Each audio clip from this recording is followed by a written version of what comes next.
David, there's some different reporting out there. Some say Aaron has a grade 2 strain. Others say he's still questionable. Is there a chance he goes today? Yeah, he's going through the process right now. Grade number, I don't really honestly know, but he's trying to play.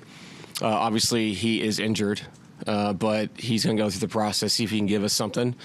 If he can't go, or if he goes and he can't continue, we have plenty of guys that can step up. That's what these things are about. It's a team sport. So the initiating, ball handling responsibilities go to different people.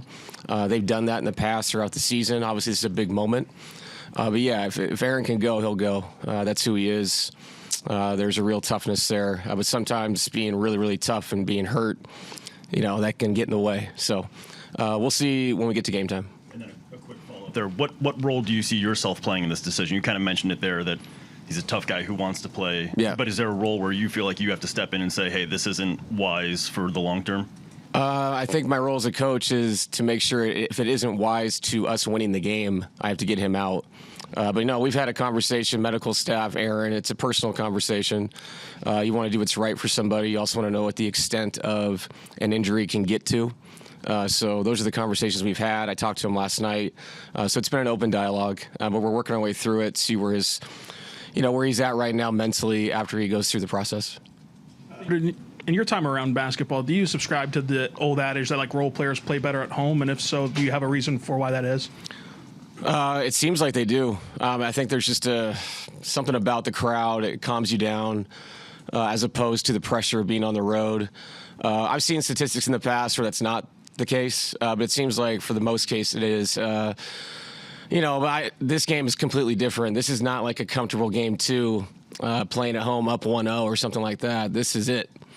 So there's pressure on everybody out there.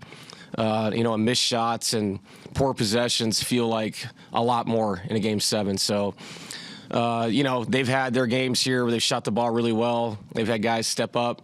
Last game it was us, with Julian making his run in the second half. So, that can turn the tide. If one of these guys on one of these teams has that game that they'll never forget. So we know that's what this is, an elimination game.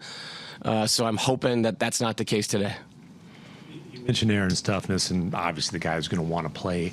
Is it ultimately his decision, or is it a medical staff decision? Yeah, it's a collective decision. But obviously the person themselves, it's what they feel. They have to communicate where they're at, and it's not just the mental, it's obviously the physical. So, yeah, like I said, it's been open dialogue with Aaron.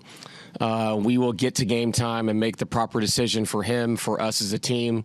Because, like I said, there is the Aaron part of it, and there's also what's best for the group going out there trying to win a game 7. So it'll be managed correctly. We have a great team in there, a medical team. And like I said, when I'm done with this, I'll definitely go and have a conversation.